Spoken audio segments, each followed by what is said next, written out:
ভৌগোলিকভাবে ঢাকার মতো সুন্দর রাজধানী পৃথিবীতে বিরল, কিন্তু নগরবাসীরাই অপরিকল্পিত নগরায়নের মাধ্যমে এই শহরকে ধ্বংসের দিকে ঠেলে দিচ্ছে, এমনটাই মন্তব্য করেছেন রাজউক চেয়ারম্যান মোহাম্মদ রিয়াজুল ইসলাম।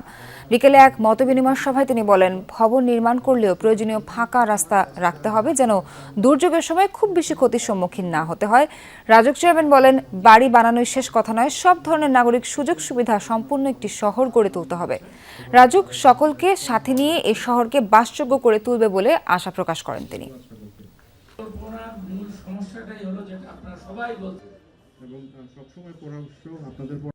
বাড়ি করাটাই শেষ কথা না, শেষ কথা হলো এখানে বাস করতে হবে, এখানে আমার ছেলেমেয়েরা যেন স্বাস্থ্যগত সুবিধাটা পায়, আলো বাতাস পায়, আমার আগুন ধরলে যেন আমি আমার এখানে একটা ফায়ার ব্রিগেডের গাড়ি আসে, অসুস্থ হলে যেন একটা অ্যাম্বুলেন্স আসে, তাই না?